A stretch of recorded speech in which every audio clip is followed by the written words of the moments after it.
नमस्कार दोस्तों, स्वागत है आपका आपके अपने चैनल शिक्षा की ज्योति ऑल क्लासेस पर। आज मैं आपके लिए लेकर आई हूँ साइकोलॉजी की एक क्लास, जिसमें हम करने वाले हैं बाल विकास का एक बहुत ही इम्पोर्टेंट टॉपिक, कोहल वर्ग का नैतिक विकास। कोहल वर्ग ने अपने नैतिक विकास में 3 स्तर और 6 अवस्थाएं दी। लेवल कितने? 3 और स्टेजेस कितनी? 6। इसमें जो 10 वर्ष से लेके 16 वर्ष तक की जो एज होती है वो नैतिक तर्कणा की एज होती है। और नैतिक तर्कणा जो इसमें दिखाई गई वो हाइंज की दिखाई गई। हाइंज की जो दुविधा को इसमें बताया गया है। हाइंज कौन थे ये? हाइंज थे एक व्यक्ति, उनकी पत्नी का नाम डेलिमा था। हाइंज की पत्नी बहुत बीमार थी, लेकिन बीमार इतनी थी कि वो अपने मौत के बहुत करीब थी। एक ऐसी मेडिसिन थी जो उसकी जान बचा सकती थी। हाइंज मेडिकल वाले भैया के पास जाता है और उसे बोलता है कि ऐसे ऐसे करके मुझे ये मेडिसिन चाहिए। लेकिन वो जो मेडिकल वाला होता है वो उसकी मजबूरी को जान चुका होता है और वो मौके का फ़ायदा उठाना चाहता है। वो हाइंज से जो उस मेडिसिन का जो रियल में मूल्य होता है उससे 10 गुना पैसे मांगता है, जबकि हाइंज के पास इतने पैसे नहीं होते।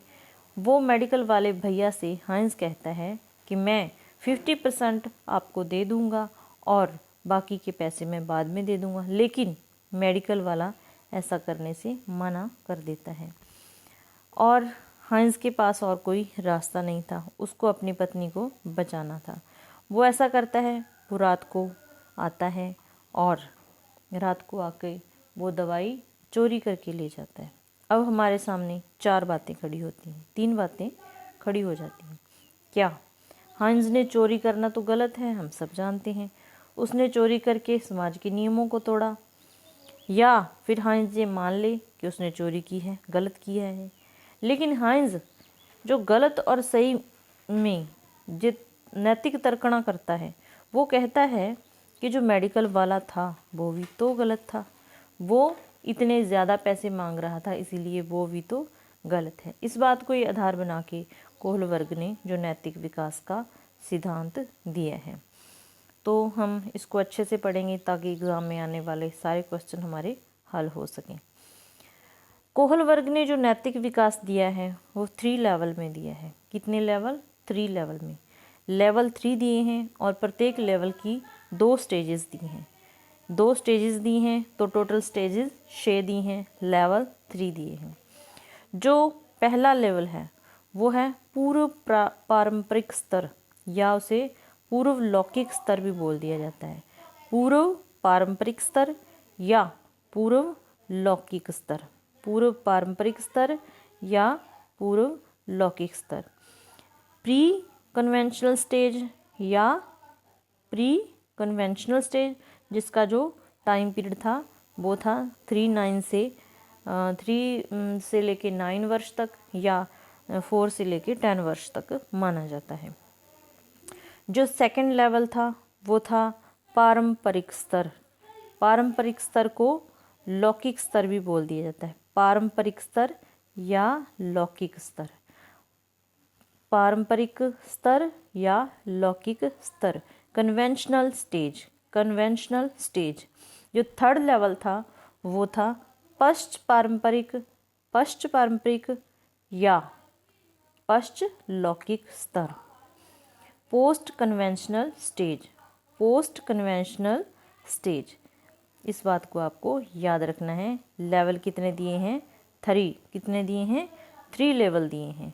पहला pre conventional stage, conventional stage और पोस्ट कन्वेंशनल स्टेज। पूर्व पारंपरिक स्तर, पारंपरिक स्तर और पश्च पारंपरिक स्तर। और प्रत्येक लेवल की 2-2 स्टेजेस दी हैं। अगर हम बात करें फर्स्ट लेवल की, पूर्व पारंपरिक स्तर में 2 स्टेजेस आती हैं। पहली स्टेज है दंड एवं आज्ञा पालन अभिमुखता। दंड एवं आज्ञा पालन अभिमुखता। जो दूसरी स्टेज है वो है साधन सापेक्षता, या इसको यांत्रिक अभिमुखता या आत्म केंद्रित स्टेज भी कह दिया जाता है। ये तीनों नाम आपको याद रखने हैं, एग्जामिनर कुछ भी पूछ सकता है। साधन सापेक्षता, यांत्रिक अभिमुखता या आत्म केंद्रिता, इस बात को आपको याद रखना है। जो फर्स्ट स्टेज होती है दंड एवं आज्ञा पालन अभिमुखता, इसमें जो बच्चा होता है, ये स्टेज हमने देखा कि फर्स्ट लेवल है जो 3 से लेके 9 साल तक होता है, या 4 से लेके 10 साल तक होता है। इसमें जो 4-5 साल का बच्चा होता है उसको नैतिकता का नहीं पता होता, उसके लिए नैतिकता कुछ नहीं होती, वो नहीं जानता कि नैतिकता होती है। उसे बस इतना पता होता है अगर वह कुछ गलत करेगा तो उसे क्या मिलेगी, पनिशमेंट मिलेगी, उसे दंड मिलेगा। वो अपनी नैतिकता को बस दंड के द्वारा ही पहचान सकता है। अगर हम बात करें कि कोई बच्चा है हमारी आज्ञा का पालन करता है, वो इस बात से करता है, डर के करता है कि कहीं उसे दंड न मिल जाए। मान लीजिए आपके 2 बच्चे हैं, आपने एक को 1 थप्पड़ मारा और एक को 2 थप्पड़ मार दिए। जिसको 2 थप्पड़ लगे तो वो समझेगा कि शायद उसकी गलती बड़ी थी, और जो जिसको 1 थप्पड़ लगा वो समझेगा कि शायद उसकी गलती उससे थोड़ी कम थी। जो उसकी नैतिकता है वो उसकी जो दंड मिला उसके परिमाण पर उसका जो नैतिकता है आधारित होती है।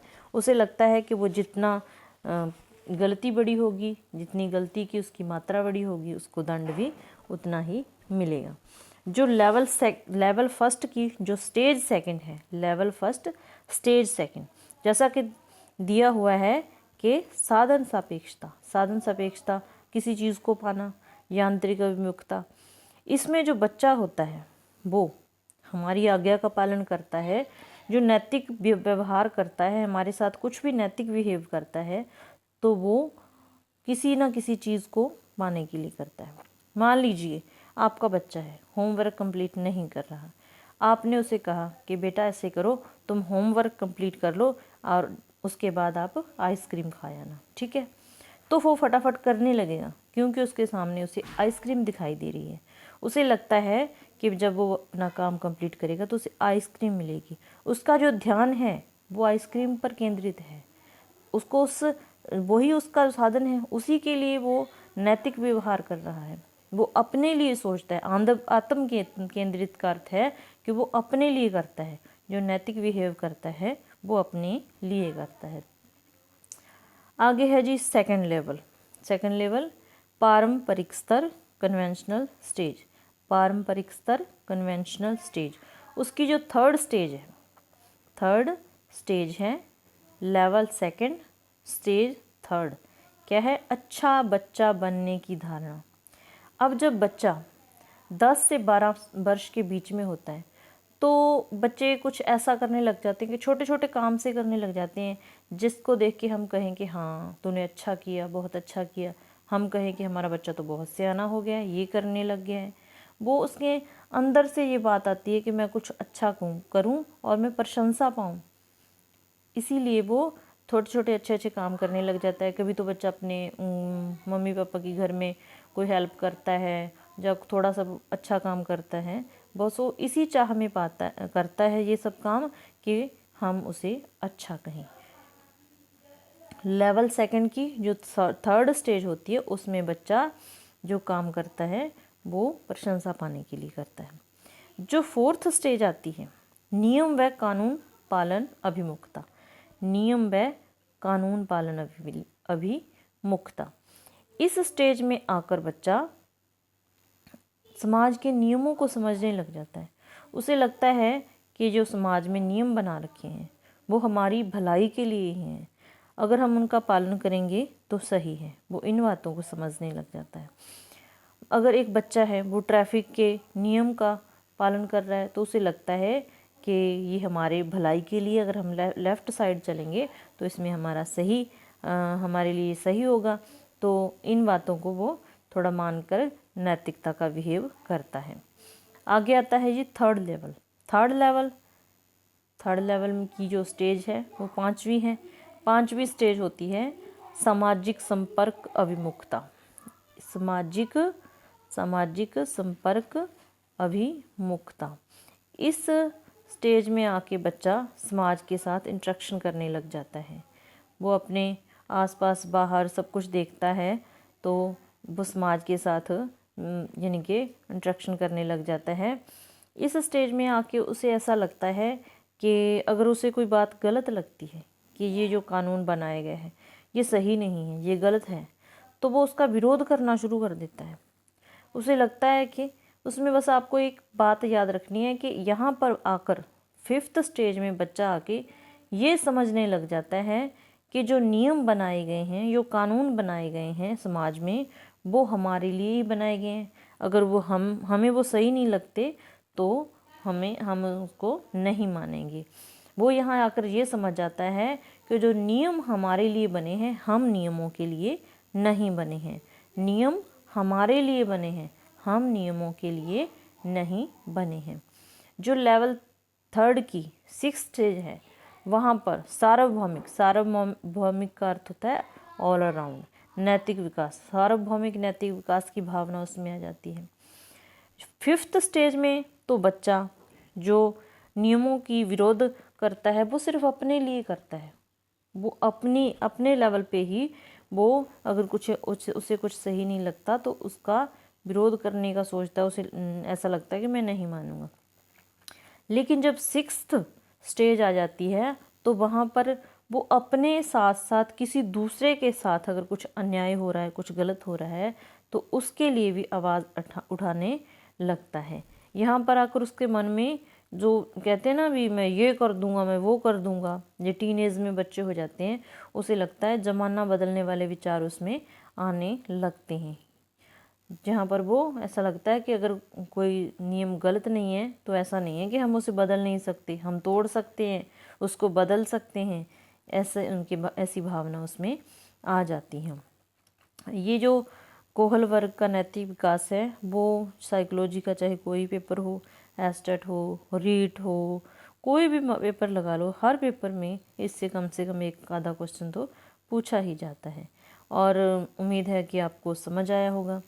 आगे जो इसमें पूछा जाता है कि कौन से लेवल में जो मोटिवेशन है, अभिप्रेरणा है, वो बाहरी या आंतरिक है, तो हम देख लेते हैं।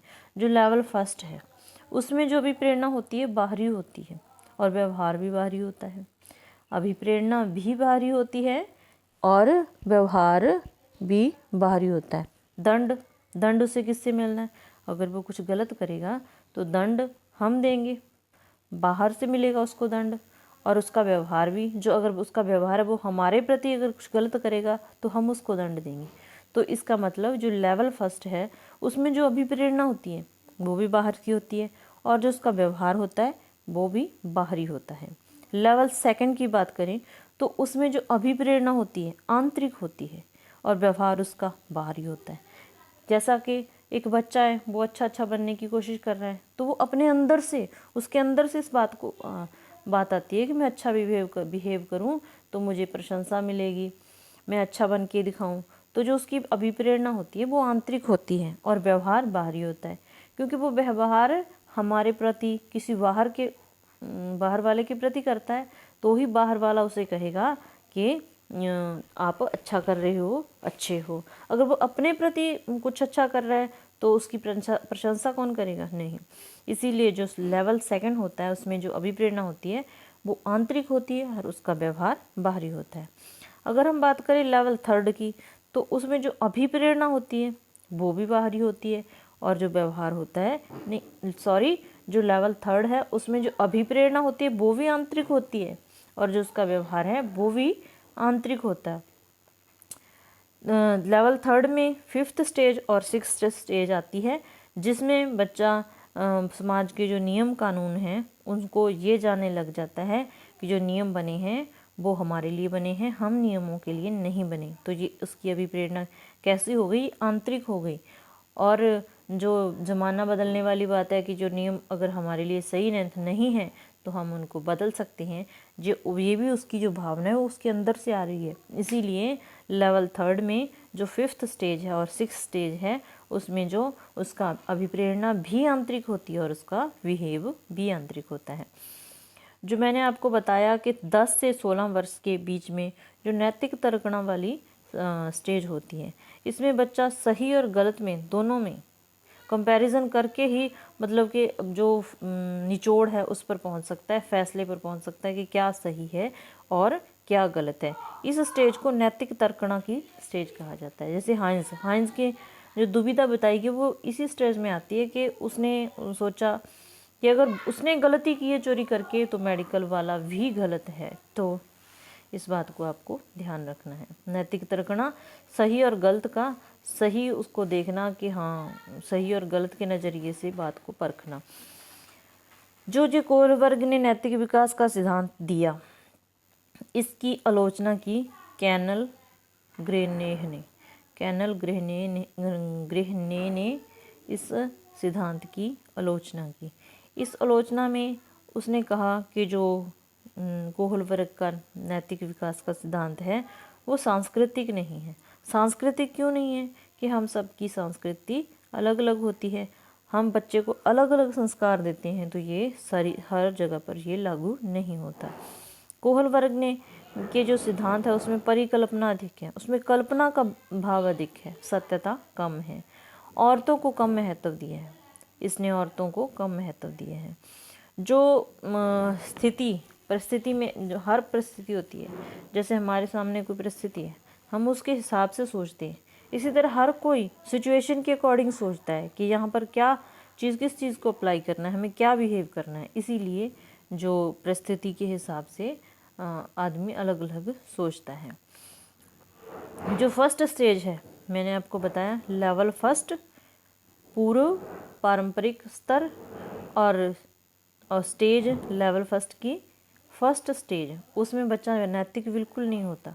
3 साल से 4-5 साल के बच्चे में कोई नैतिकता नहीं आती, उसे अंदर से कुछ नहीं पता चलता कि नैतिक क्या है अनैतिक क्या है। इसीलिए अगर पूछा जाए कि ऐसी कौन सी अवस्था है जिसमें बच्चा बिल्कुल भी नैतिक नहीं होता, तो वो फर्स्ट स्टेज होती है। तीसरी स्टेज जहाँ आ जाता है कि अच्छा लड़का बनने वाली बात आ जाती है, तो वहाँ पर वो प्रशंसा और निंदा, अच्छा बनेगा तो प्रशंसा मिलेगी, बुरा बनेगा तो निंदा मिलेगी, उसमें प्रशंसा और निंदा वाली बात आती है। पांचवी स्टेज में नियम तोड़ता है, जहाँ उसे लगता है कि हम नियमों के लिए नहीं बने, नियम हमारे लिए बने हैं, हम उसको तोड़ सकते हैं, तो वो आती है 5वीं अवस्था। 6ठी अवस्था में उसे ऐसा लगता है कि मैं तो ज़माना ही बदल सकता हूँ, क्यों ऐसे नियम बने हैं जो हमारे लिए अच्छे नहीं हैं, हम बदल सकते हैं, इस भावना का उसमें विकास हो जाता है। तो ये था कोहलबर्ग का नैतिक विकास। उम्मीद है आपको समझ आया होगा। अगर आपको समझ आया तो मोटिवेशन के लिए आप लाइक कर सकते हैं, कमेंट करके बता सकते हैं नेक्स्ट कौन सा टॉपिक चाहिए। तो थैंक्स फॉर वॉचिंग, धन्यवाद।